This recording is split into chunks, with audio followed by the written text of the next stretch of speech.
My 8-year-old daughter. Emma tears through the wrapping paper with pure birthday joy, revealing a gorgeous pink dress from my parents. Her face lights up as she holds it against herself, twirling around our living room. But then she stops mid-spin, her smile vanishing. She stares at something near the collar, her little fingers trembling. "Mommy, what is this?" she whispers, her voice barely audible. I lean closer and see a tiny black object sewn into the fabric. My blood turns to ice. It's a recording device. The afternoon had started perfectly in our cozy suburban Denver home. Streamers in rainbow colors draped across the archway between our kitchen and living room, and helium balloons bobbed gently near the ceiling. Emma's friends had already come and gone after a wonderful party filled with giggles and cake fights. The dining table still bore evidence of our celebration. Crumbs from the chocolate birthday cake I'd spent hours decorating, scattered napkins with unicorn prints, and empty juice boxes. Emma had been absolutely glowing as she unwrapped present after present. Her friend Madison had given her a set of art supplies that made Emma squeal with delight.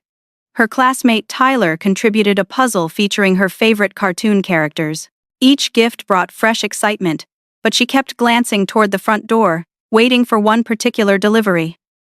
"When do you think Grandma Carol and Grandpa Frank's present will arrive?"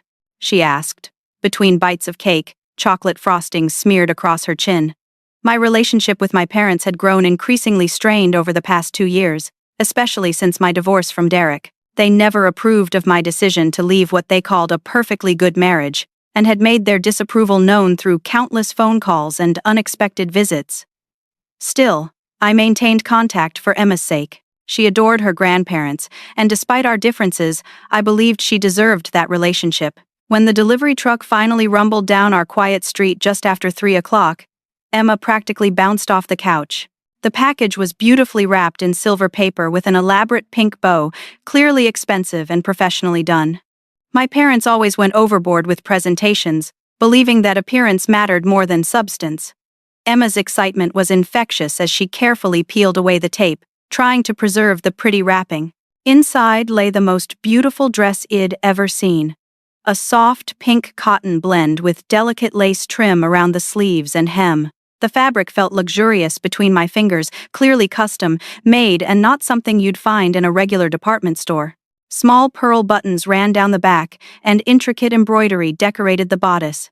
"It's absolutely perfect," Emma exclaimed, holding it up against her small frame. The color complemented her dark hair beautifully, and the size looked exactly right. She spun around our hardwood floors, the dress flowing like something from a fairy tale. That's when everything changed. As she adjusted the collar to see how it would fit, her expression shifted from pure joy to confusion, then to something that looked almost like fear. Her small fingers had found something that didn't belong, a tiny black device no bigger than a button, sewn carefully into the fabric near the neckline. "Mommy, what is this?" she asked again, her voice smaller now, uncertain. I moved closer, my heart beginning to race as I saw what she'd discovered. The object was small, professional looking, and definitely electronic. My hands started shaking as I realized what I was looking at. This wasn't some manufacturing defect or decorative element. Someone had deliberately placed this device in my daughter's birthday present. My mind raced through possibilities, each one more disturbing than the last. Why would there be a recording device in Emma's dress? Who had access to put it there? And, most terrifying of all, who wanted to spy on my 8-year-old daughter? "Let me see that, sweetheart," I managed to say, trying to keep my voice steady. Emma handed me the dress, and I examined the device more closely. It was sophisticated, clearly expensive, and positioned perfectly to capture audio from whoever wore the garment. I forced myself to smile at Emma, though inside I felt like my world was crumbling. "You know what? Let me check the size tag really quickly. Why don't you go play in your room for a few minutes while I make sure this fits properly?" Emma nodded, still confused by my sudden change in demeanor, but obediently headed toward the stairs. "Can I try it on after you check it?" "Of course, honey. Just give me a few minutes." As soon as I heard her bedroom door close, I sank into my favorite armchair, the dress spread across my lap. My hands trembled as I studied the tiny device, trying to process what this meant. Who would do this, and why? The The moment Emma's footsteps faded upstairs, I began examining every inch of that dress with the intensity of a forensic investigator. What I discovered made my stomach turn and my anger flare like a wildfire. The first device near the collar was just the beginning. Running my fingers along the seam lines, I found a second piece of technology. A miniature camera no larger than a pencil eraser, cleverly disguised as part of a decorative pearl button near the shoulder. The craftsmanship was remarkable and terrifying. Someone had invested serious time and money into this surveillance operation. But the third discovery nearly knocked me off my feet. Hidden within the hem, sewn into the lining with surgical precision, was a GPS tracking device. This wasn't just about recording Emma's conversations or capturing video footage. Someone wanted to know exactly where she went, when she went there, and for how long. My mind raced backward through recent months, connecting dots I'd previously dismissed as coincidences. 3 weeks ago, my mother had called asking specific questions about Emma's soccer schedule, claiming she wanted to attend a game. 2 months back, my father had shown up unannounced at our neighborhood grocery store, saying he happened to be in the area. Just last month, during a phone conversation, my mother had mentioned details about my work deadlines that I definitely hadn't shared with her. I rushed to Emma's bedroom, where she was contentedly arranging her new art supplies on her desk. "Sweetheart, I need to check something. Do you still have that stuffed elephant Grandma and Grandpa gave you for Christmas?" Emma pointed to her bookshelf where the gray plush elephant sat among her favorite toys. My hands shook as I felt along its seams, and sure enough, nestled inside the toy's belly was another recording device. This one had been watching and listening to my daughter for 5 months. Sitting on Emma's bed, I felt violating waves of rage and horror wash over me. This surveillance wasn't random or impulsive. This was systematic, calculated, and had been going on far longer than I'd realized. My own parents had been spying on my child in her most private spaces, her bedroom, our home, everywhere she felt safe and secure. I quickly searched online using my phone, photographing the devices to research their specifications. These weren't cheap spy gadgets from some novelty website. These were professional-grade surveillance tools, the kind used by private investigators and security companies. Each device cost several $100s, meaning someone had invested thousands of dollars into monitoring my family. A horrifying thought struck me, and I immediately called my sister Beth in Phoenix. We'd always been close despite the geographical distance, and Shed often served as a bridge between me and our parents during difficult times. "Beth, I need to ask you something important," I said when she picked up. "Have Mom and Dad been asking you questions about my life recently? Specific questions about my daily routines or Emma's activities?" There was a long pause before Beth answered, and I could hear concern creeping into her voice. "Actually, yes. They've been calling a lot more often, and the conversations always seem to steer toward you and Emma. They ask about your work schedule, whether you're dating anyone, how Emma's doing in school. I thought they were just being concerned grandparents, but now that you mention it, some of their questions were pretty detailed." My heart sank. "What kind of details?" "Well, Dad wanted to know if you'd mentioned any financial difficulties. Mom asked if Emma had said anything about being unhappy or if you seemed stressed when I talked to you. They also asked about your therapy appointments, whether you'd mentioned them and how often you were going." The therapy questions hit me like a physical blow.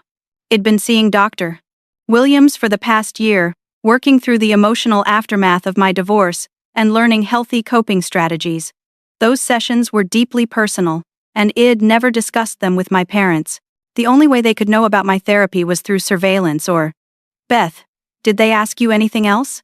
About my relationships or social life? They did seem particularly interested in whether you were dating anyone." When I mentioned you'd been seeing someone named Marcus, Mom got really quiet and then started asking all sorts of questions about him. His background, his job, how long you'd been together. It felt invasive, but I figured they were just being protective. After ending the call with Beth, I realized the scope of this surveillance extended far beyond hidden devices. My parents had been conducting a comprehensive information gathering campaign about every aspect of my life, using family members, and potentially others, to build a detailed picture of my daily existence. That evening, after putting Emma to bed with careful assurances that everything was fine, I sat in my kitchen and made a list of every suspicious interaction I'd had with my parents over the past 6 months. The pattern was unmistakable and chilling. They'd been systematically monitoring my parenting, my relationships, my finances, and my emotional state. But the question that kept me awake that night was simple and terrifying. Why? Sunday morning brought clarity along with my coffee, but not the kind I'd hoped for. While Emma played in the backyard, I dove deep into investigating my parents' activities, and what I uncovered made my blood run cold. Hidden in old email folders I rarely checked, I found evidence that shattered my remaining trust. My parents had been in regular contact with my ex-husband Derek for months, sharing detailed information about my personal life, my work schedule, and most disturbingly, private conversations they'd overheard or recorded between Emma and me about the divorce. The email chain was extensive and calculating. Derek had reached out to my parents immediately after our divorce was finalized, expressing concern about my emotional stability and suggesting they work together to ensure Emma's well-being. What followed was a coordinated campaign to document every perceived flaw in my parenting, every financial struggle, and every sign that I might be an unfit mother. One email from my father to Derek, dated just 6 weeks ago, contained detailed notes about a conversation Emma and I had about missing her father during his business trips. They'd taken my honest discussion about divorce's impact on children and twisted it into evidence that Emma was suffering emotional damage under my care. Another message included photographs of my home during a particularly chaotic week when I'd been juggling 3 work deadlines, making it appear as though Emma lived in constant disorder. The most gut-wrenching discovery came in an email thread titled, "Documentation Project." My mother had been systematically recording every phone conversation Emma had with them, noting any comment that could be interpreted as dissatisfaction with her life, any mention of being tired or hungry, any normal childhood complaint that could be reframed as neglect. They'd built an entire case file against me using my own daughter's innocent words. But the surveillance went even deeper. I discovered that my parents had consulted with a family law attorney named Robert Sterling, discussing legal options for concerned grandparents when they believed a child was being raised in an unsuitable environment. The consultation notes, which Derek had apparently received copies of, outlined various strategies for challenging my custody and establishing grandparent rights. My hands trembled as I read Sterling's legal recommendations.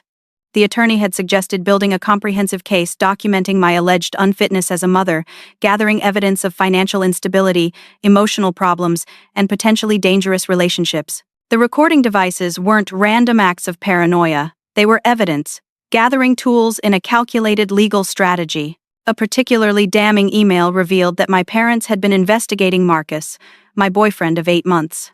They'd hired someone to conduct a background check and had shared the results with Derek, along with racially charged commentary about my poor judgment in dating choices. The surveillance of Emma was partially designed to capture any interactions she had with Marcus, looking for evidence that his presence in our lives was somehow harmful. The betrayal cut deeper when I realized how they'd been manipulating Emma during their visits. Phone records showed they'd been calling her directly on her tablet during times when I thought she was playing games or watching videos. These private conversations, which I'd never known about, were designed to elicit complaints about her home life, gather information about our daily routines, and plant seeds of doubt about whether Mommy was really taking good care of her. I called Emma's school and spoke with her teacher, Mrs. Rodriguez, asking if anyone had been making inquiries about Emma's behavior or academic performance. The conversation confirmed my worst fears. "Actually, your mother has called several times over the past few months," Mrs. Rodriguez admitted.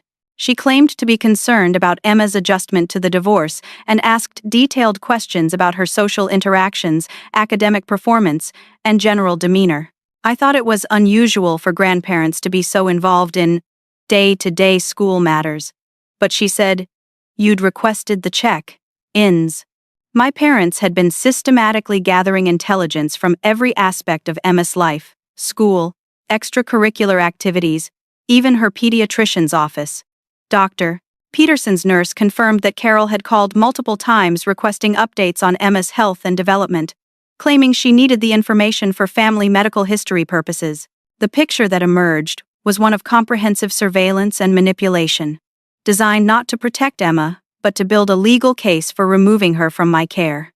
Every loving conversation I'd had with my daughter about the challenges of single parenting, every honest discussion about money or stress, every normal family struggle had been recorded, documented, and weaponized against me. That night, I lay awake staring at the ceiling, processing the magnitude of my parents' betrayal. This wasn't concern for Emma's welfare. This was a systematic attempt to destroy my family and steal my daughter, orchestrated by the two people who should have supported me most during the most challenging period of my life. Monday morning brought a discovery that made everything else pale in comparison.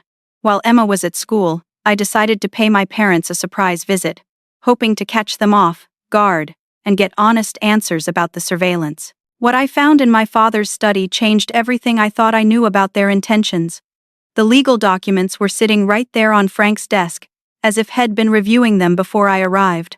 Court papers, partially filled out, requesting emergency grandparent visitation rights, and preliminary custody evaluation. But these weren't just inquiries or consultations, these were official legal motions, nearly ready for filing. My hands shook as I read through the documentation. My parents had been building a comprehensive case claiming that I was mentally unstable, financially irresponsible, and potentially dangerous to Emma's physical and emotional well-being. The evidence they'd compiled was extensive, detailed, and strategically crafted to paint me as an unfit mother. The first section detailed my erratic behavior following the divorce, citing my decision to change careers from corporate law to freelance writing as evidence of poor judgment and financial instability. They'd documented my therapy sessions, not as healthy self-care, but as proof of ongoing mental health struggles that compromised my parenting abilities. Page after page contained twisted interpretations of normal single-parent challenges. My occasional work late nights were characterized as chronic neglect. Emma's perfectly normal complaints about bedtimes or vegetables were presented as evidence of lack of structure and proper nutrition. Even my relationship with Marcus was framed as introducing unstable romantic relationships that created an inappropriate environment for Emma. But the most devastating section dealt with allegations about my emotional volatility. Using recordings from the surveillance devices, they'd compiled instances where I'd shown normal human emotions, frustration with difficult work deadlines, sadness about the divorce's impact on Emma, exhaustion from balancing single parenthood with building a new career. Each emotion was reframed as evidence of mental instability. In a locked file cabinet that Frank had carelessly left open, I found even more disturbing evidence. Photographs of our home taken during particularly challenging weeks, showing typical family clutter but captioned as unsuitable living conditions. Screenshots of my bank accounts, somehow obtained without my permission, highlighting months when freelance income had been lower than usual. Medical records that they had no legal right to possess, including Emma's pediatric files and my therapy notes. The most chilling discovery was a timeline document titled Intervention Strategy. My parents had been planning this custody challenge for over 6 months, timing every action to build toward a comprehensive assault on my parental rights. The surveillance devices were just one component of a larger campaign that included financial monitoring, character assassination within the family, and systematic documentation of any perceived parenting failures. They'd even gone so far as to research Colorado's specific laws regarding grandparent rights and emergency custody situations. Notes in my father's handwriting outlined scenarios where grandparents could petition for custody if they could prove immediate danger to a child's welfare. Their strategy involved creating a crisis situation where they could claim Emma needed emergency protection from her unstable mother. Derek's involvement was more extensive than I'd initially realized. Had been providing them with detailed information about our co-parenting arrangements, including private communications about scheduling conflicts and Emma's adjustment challenges. But more disturbing was evidence that had been encouraging their legal action, seeing it as an opportunity to reduce his own child support obligations while gaining increased custody. Bank records showed that my parents had already invested over $15,000 in this campaign, paying for the private investigator, surveillance equipment, legal consultations, and even a child psychologist who'd been prepared to testify about the potential emotional damage of my unstable home environment. The psychological evaluation report, which I found in a separate folder, was particularly brutal. Dr.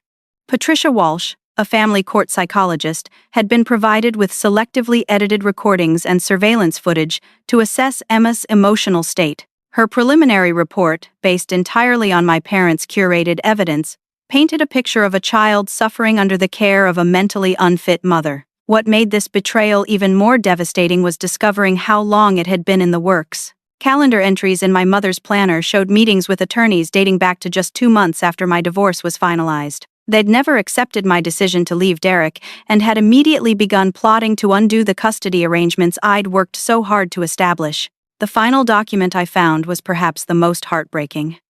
A detailed custody proposal outlining how Emma would be better served living primarily with her grandparents, with supervised visitation for me contingent on completing psychological evaluation and parenting classes. They'd planned not just to take Emma away from me, but to make me prove my worth as a mother, to earn the right to see my own child. Sitting in my father's chair, surrounded by evidence of their systematic betrayal, I finally understood the full scope of what I was facing. This wasn't about concern for Emma's welfare. This was about control, punishment for my independence, and a fundamental belief that they knew better than I did how to raise my own daughter. The weekend brought the most terrifying revelation of all. While organizing the evidence it gathered, I discovered that my parents had already set their final plan into motion, and I had less than 24 hours to stop them from destroying everything I'd built for Emma and myself. Hidden in my mother's email drafts folder, which she'd apparently forgotten to secure properly, I found the smoking gun that revealed the full extent of their manipulation. They'd coordinated with Derek and his new girlfriend, a social worker named Jennifer Walsh, who worked for the county's Child Protective Services Division, to schedule a wellness check at our home for Monday morning at 9:30. The timing was no coincidence. They expected to trigger my emotional breakdown Sunday evening during a planned confrontation about Emma's concerning behavior and my declining mental state. Jennifer would then arrive Monday morning to find a distraught, possibly hysterical mother who'd spent the night in emotional crisis, providing perfect documentation for an emergency custody intervention. The email chain between my parents, Derek and Jennifer, outlined their strategy in chilling detail. Sunday's confrontation was designed to push me past my breaking point, with my parents planning to record every word, every tear, every moment of justified anger at their betrayal. They expected me to become violent or erratic when confronted with evidence of their surveillance, which would then be presented as proof that Emma was living with a dangerous and unstable parent. Jennifer's position within CPS made her the perfect inside ally for their scheme. She'd been feeding Derek information about how to report suspected child neglect in ways that would trigger immediate investigation, and she'd already prepared preliminary paperwork that would allow for emergency removal of Emma from my care if I exhibited any signs of the emotional breakdown they were planning to provoke. The financial component of their plan was equally calculated. Bank records showed they'd arranged to have my freelance writing accounts frozen Monday afternoon, claiming concerns about my financial responsibility. Without access to my primary income source, I'd be unable to afford legal representation during the custody battle they were orchestrating. But perhaps the most disturbing element was how they'd been preparing Emma for this transition. Phone transcripts showed they'd been gradually introducing ideas about how much more fun it would be to live with Grandma and Grandpa, how much less stressful her life would be without Mommy's constant worry about work and money. They'd been psychologically grooming my daughter to accept, even welcome, being separated from me. The backup plans they'd developed were comprehensive and terrifying. If the CPS intervention didn't result in immediate custody transfer, they were prepared to file emergency motions claiming ED threatened them during Sunday's confrontation. If that failed, they had evidence prepared to suggest that Marcus posed a danger to Emma, using racially charged language and manufactured concerns about his presence in our home. Dr. Walsh's psychological evaluation, I learned, was based entirely on surveillance footage and recordings that my parents had edited to remove context and present the most damaging possible interpretation of normal parent-child interactions. She'd never actually observed Emma and me together in natural circumstances, yet was prepared to testify that separation from me would be in Emma's best interests. The most heartbreaking discovery was a document titled Post-Custody Plan, detailing how they intended to gradually limit my access to Emma once they gained primary custody. Visitation would start at supervised sessions twice per week, contingent on my completion of psychological evaluation, parenting classes, and anger management counseling. Eventually, if I demonstrated appropriate progress, I might earn the right to unsupervised visits with my own daughter. They'd even planned how to handle Emma's potential resistance to the custody change. A child psychologist named Dr. Martinez had been briefed on the situation and was standing by to provide therapeutic support to help Emma adjust to living with her grandparents. The therapy plan included helping Emma understand why living with mommy had been unhealthy and how this change would make her life safer and more stable. Marcus had become a central target in their final strategy. They'd compiled a dossier presenting him as a potential threat, using surveillance footage of normal interactions between him and Emma to suggest inappropriate familiarity. They planned to claim that my relationship with Marcus demonstrated poor judgment and potentially exposed Emma to dangerous situations. The timeline was terrifyingly precise. Sunday evening's emotional confrontation was scheduled to begin at 6 o'clock, when they knew Emma would be tired from weekend activities and more likely to be upset by adult conflict. They expected the argument to escalate to the point where they could call police, claiming to fear for their safety. Monday morning's CPS visit would then find a home in crisis, with a mother who'd spent the night in emotional turmoil following a police intervention. Reviewing their communications, I realized that every interaction over the past 6 months had been calculated to build toward this moment. Every phone call, every visit, every seemingly innocent question about Emma's well-being had been designed to gather intelligence for their final assault on my parental rights. As Saturday afternoon turned to evening, I sat in my living room looking at Emma playing contentedly with her art supplies, completely unaware that her grandparents were preparing to tear her world apart. She trusted them, loved them, and had no idea that their affection was conditional on removing her from the only stable homestead known since the divorce. The weight of what I was facing hit me like a physical blow. These weren't impulsive actions by concerned grandparents. This was a calculated, systematic campaign to destroy my family, orchestrated by people who claimed to love Emma while planning to traumatize her in service of their own need for control. Sunday evening arrived with the weight of inevitability, and I drove to my parents' house knowing this would be the confrontation that determined Emma's future and mine. I'd spent the day preparing for what they expected to be my emotional breakdown, but I had my own plans for how this evening would unfold. Their suburban home in Cherry Hills Village looked exactly the same as it had throughout my childhood. Perfectly manicured lawn, pristine white shutters, and an air of affluent respectability that masked the manipulation and control happening inside. I parked in their circular driveway, took a deep breath, and walked through the front door that had once felt like home. Carol and Frank were waiting in the formal living room, and I could immediately see they'd staged this confrontation carefully. Documents were arranged on the coffee table, and my mother had positioned herself near the landline phone, clearly prepared to call for help if things escalated according to their plan. "Catalina, we need to have a serious conversation about Emma's well-being," my father began, his voice carrying that familiar tone of absolute authority that had dominated my childhood. "We've been observing some concerning patterns in her behavior, and we believe immediate action is necessary." I set my purse down carefully, ensuring the small recording device I'd purchased was positioned to capture everything. "What kind of concerning patterns, Dad?" My mother produced a folder thick with printed emails, photographs, and transcribed conversations. "Emma has been exhibiting signs of emotional distress, academic difficulties, and social withdrawal.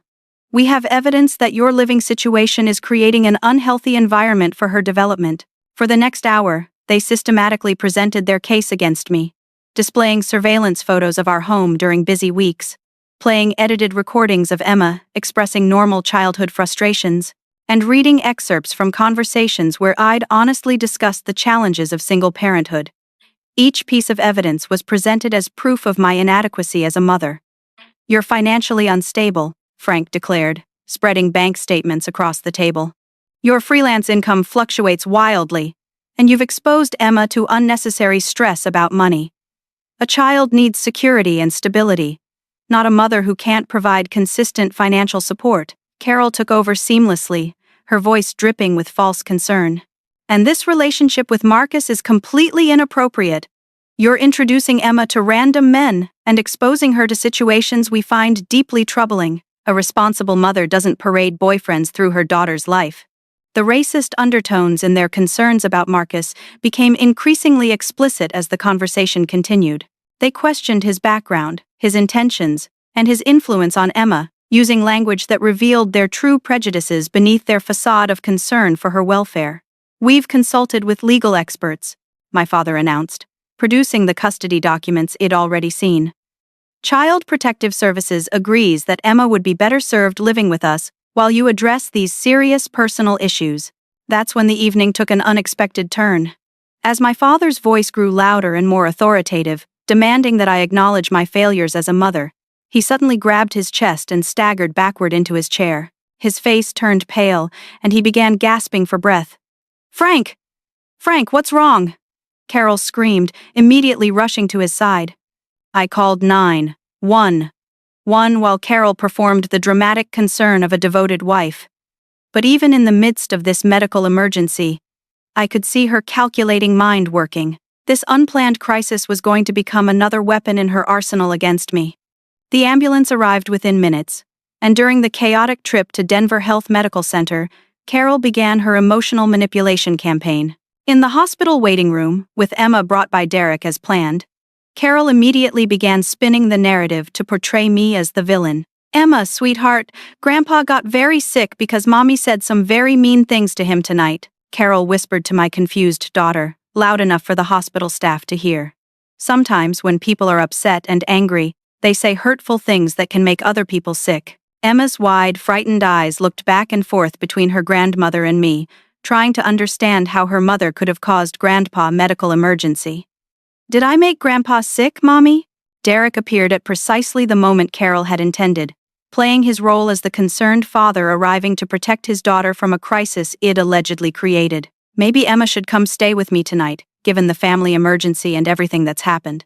The hospital security guard stepped forward when I refused to let Derek take Emma, and Carol immediately began performing for the medical staff, describing me as emotionally unstable and potentially dangerous following our confrontation that had triggered Frank's heart episode. "She's been under tremendous stress lately," Carol told the attending physician, her voice trembling with manufactured emotion. "This situation with her father's health crisis seems to have pushed her past her breaking point. We're very concerned about her mental state and how it might affect Emma." Dr. Roberts, the emergency room physician, observed the family dynamics with professional detachment, but I could see him taking notes about the tension and conflict surrounding Frank's medical care. Everything Carol said was being carefully calculated to build a record of my alleged instability. Jennifer Walsh arrived at the hospital within the hour, supposedly checking on family welfare during a medical crisis, but clearly positioned to document any signs of my emotional breakdown or inappropriate behavior. Her presence confirmed that this medical emergency, whether genuine or stress-induced, was being immediately weaponized in their custody strategy. Frank's condition stabilized quickly. The episode had been anxiety-related rather than an actual heart attack, but the damage to my reputation was already spreading through the hospital corridors. Carol had effectively painted me as a daughter whose cruel behavior had endangered her father's health, creating exactly the kind of documentation they needed for their custody case. Standing in that sterile hospital hallway, watching my mother comfort my frightened daughter while positioning herself as the stable, loving caregiver, I realized this confrontation had gone exactly according to their plan, despite the unexpected medical drama. Tomorrow morning's CPS visit would now have even more dramatic evidence of family crisis and my alleged role in creating it. The hospital parking lot at midnight became the setting for the most important phone call of my life. While my family thought I was having an emotional breakdown, I was actually implementing a strategy I'd been developing for the past 48 hours. "Lisa, it's Catalina. I need to activate the emergency plan we discussed."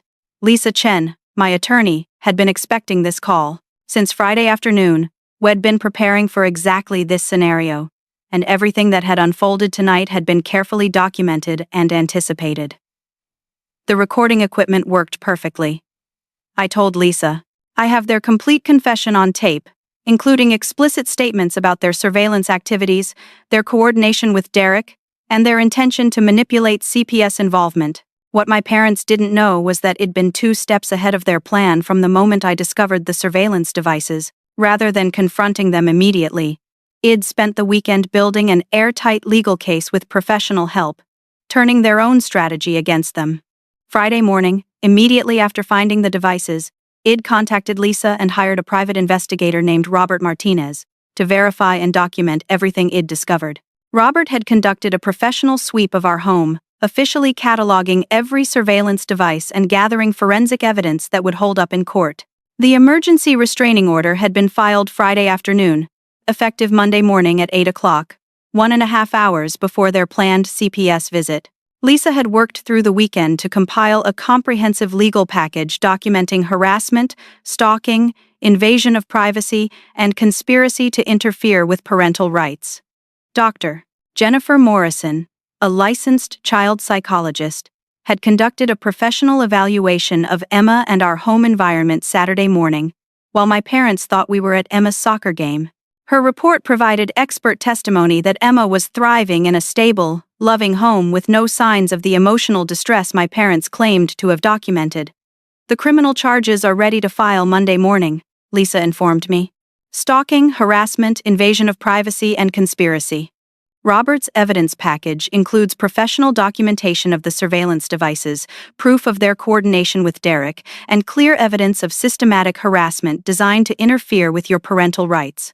The most satisfying element of our counterattack was that it'd been recording everything for the past 24 hours, including tonight's hospital confrontation.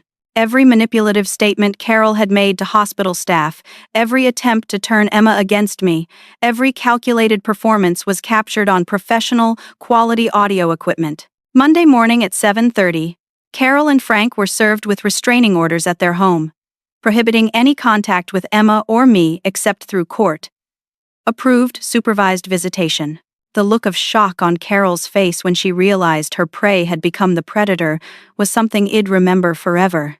Derek received his notification at his office, along with documentation showing his potential exposure to criminal charges for conspiracy and harassment. His attorney immediately advised him to distance himself from my parents' custody scheme, effectively abandoning them to face the legal consequences alone. Jennifer Walsh found herself under internal investigation by CPS for ethics violations after Lisa provided evidence of her inappropriate involvement in a planned custody manipulation.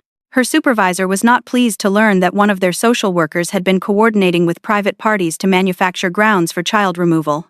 The family court hearing that afternoon was swift and decisive. Judge Patricia Williams reviewed our evidence package, listened to selected recordings from Sunday night's confrontation, and granted immediate protective orders while scheduling hearings for the criminal charges. Emma's school received official notification that only I was authorized to pick her up or receive information about her activities. Dr. Peterson's office implemented new security protocols after learning about my parents' unauthorized attempts to access Emma's medical records. But perhaps the most important element of our victory was the comprehensive family therapy evaluation conducted by Dr. Morrison. Her assessment clearly demonstrated that Emma was a happy, adjusted child living in a stable home with a loving, competent mother. The evidence my parents had compiled was revealed as selectively edited manipulation that bore no resemblance to our actual family dynamic. The extended family began learning the truth as Lisa's office sent evidence packages to relatives my parents had been feeding false information about my mental state and parenting abilities. Aunt Sarah called that evening, crying and apologizing for believing my parents' manipulation campaign. "I'm so sorry, Catalina. They made it sound like you were having a complete breakdown and that Emma was suffering. We had no idea they were lying and manipulating all of us."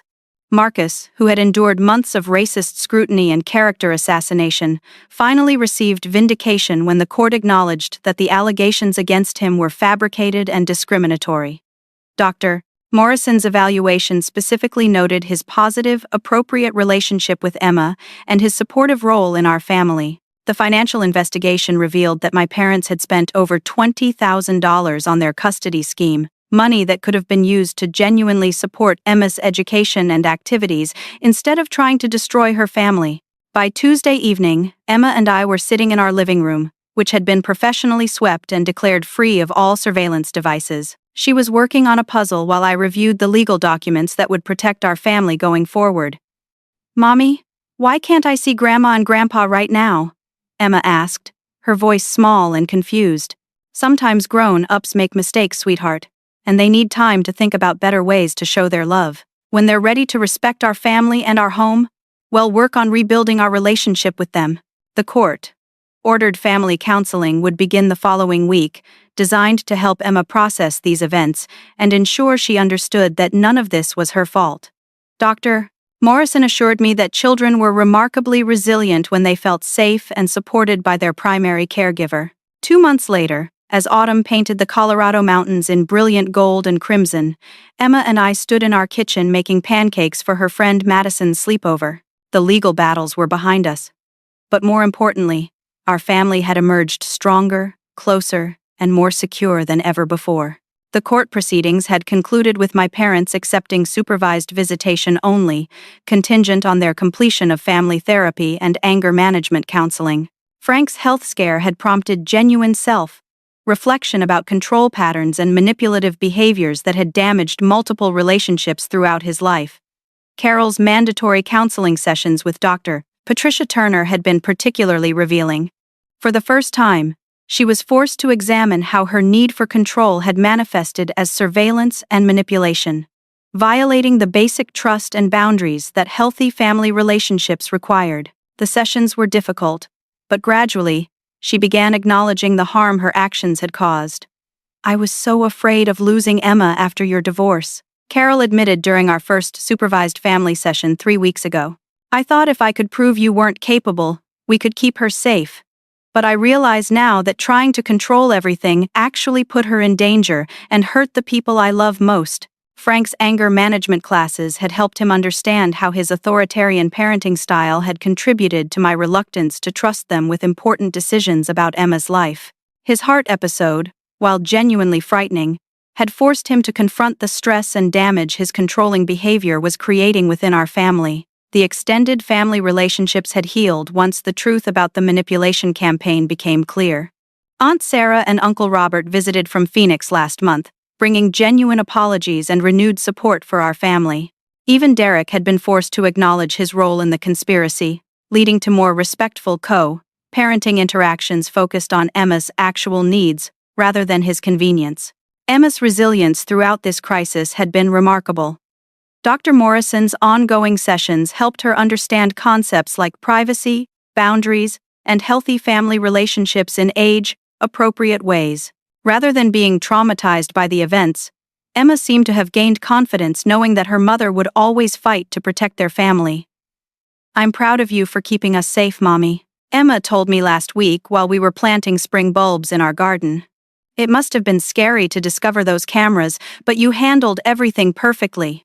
Marcus and I had grown closer through the crisis, and his steady support during the legal proceedings had demonstrated his genuine commitment to our family's well-being. Emma adored him, and watching them build puzzles together or discuss her art projects filled me with gratitude for the healthy relationships we'd been able to preserve and nurture. My freelance writing career had flourished with the independence and emotional clarity that came from establishing firm boundaries with my parents. Without their constant criticism and interference, I'd been able to focus on building the career I'd always wanted, providing stable financial security for Emma and myself. The supervised visits with my parents occurred monthly at a family counseling center, allowing Emma to maintain a relationship with her grandparents while ensuring healthy boundaries were respected. These sessions were often challenging, but they provided opportunities for my parents to demonstrate genuine change in their attitudes and behaviors. Frank had made significant progress in anger management, learning to express concern without demands or manipulation. Carol's therapy had helped her understand how surveillance and control damaged the very relationships she claimed to want to protect. Both were working to rebuild trust through consistent, respectful behavior rather than attempting to manipulate or control our decisions. Last month marked a breakthrough when my parents presented Emma with a beautiful art easel for her 9th birthday, a gift chosen based on her expressed interests, rather than any hidden agenda. The easel came with a card apologizing to both Emma and me for forgetting what love really means and promising to earn back the right to be part of your beautiful family. Dr. Morrison's final evaluation report confirmed that Emma continued to thrive in our stable, loving home. Her academic performance was excellent, her social relationships were healthy, and she showed no signs of the emotional distress my parents had claimed to document. The report specifically noted Emma's strong sense of security and trust in her mother's ability to protect and provide for her. The legal precedent our case established had helped other families facing similar grandparent manipulation tactics. Lisa Chen informed me that our case had been cited in 3 other custody disputes where grandparents had attempted to use surveillance and character assassination to gain custody of grandchildren. Community support had emerged in unexpected ways throughout the crisis. Our neighbors had rallied around us when they learned about the surveillance. And Emma's school friends' families had offered everything from meal deliveries to babysitting during court proceedings. The experience had taught me the value of accepting help and building genuine support networks. Financial independence had brought peace of mind that went far beyond simple security. Without my parents' financial manipulation or Derek's attempts to control through money, I'd been able to create a household budget based on our actual needs and values rather than external pressures or expectations. Emma's relationship with her father had also improved as Derek learned to focus on her actual well-being rather than using custody arrangements to punish or control me. Court-mandated parenting classes had taught him healthy communication strategies that benefited everyone involved. This morning, as Emma giggled with Madison over their pancake-making attempts, I reflected on how much our lives had changed in just 6 months. The little girl who'd discovered those surveillance devices with trembling fingers had grown into a confident child who understood her own worth and her mother's unwavering commitment to protecting her. The surveillance equipment had been destroyed by court order, but the strength Emma and I had discovered in ourselves during this crisis had become a permanent part of who we were as a family. We'd learned that love without respect wasn't really love at all, and that protecting our family sometimes meant making difficult choices about boundaries and consequences. Looking at Emma's bright smile as she flipped her first successful pancake, I knew we'd made the right choices. Our family was smaller now in some ways, but infinitely stronger, healthier, and more secure. The trust between Emma and me had deepened through honest communication about difficult topics, and Shed learned that her mother would always fight for her safety and happiness. As we cleaned up the kitchen together, Emma hugging my waist while she talked excitedly about her sleepover plans, I felt profound gratitude for the courage that had carried us through the darkest period of our lives. Sometimes protecting the people you love means standing up to the people who claim to love you. And sometimes the greatest act of love is refusing to accept anything less than genuine respect and healthy boundaries. The morning sun streamed through our kitchen windows, illuminating a home free from hidden cameras, secret recordings, and manipulative surveillance. In its place was something far more valuable. A family built on trust, communication, and the unshakable knowledge that we would always stand together against anyone who tried to tear us apart. Our story began with a birthday dress that contained hidden devices designed to spy on an innocent child. It ended with a mother and daughter who'd learned that true safety comes not from constant surveillance, but from unconditional love, unwavering protection, and the courage to demand the respect that every family deserves. Have you ever discovered that someone you trusted was secretly monitoring your family or violating your privacy? How did you protect your children while maintaining important relationships? I'd love to hear your thoughts and experiences in the comments below. If this story resonated with you, please like this video, subscribe for more real-life stories about family challenges and triumphs, and share this with anyone who might need encouragement to trust their instincts and protect their family. Thank you for listening to our journey. And remember that your courage to protect the people you love is never wasted, even when the threat comes from those closest to you. Wishing you and your family's safety, trust, and unbreakable bonds built on genuine love and mutual respect.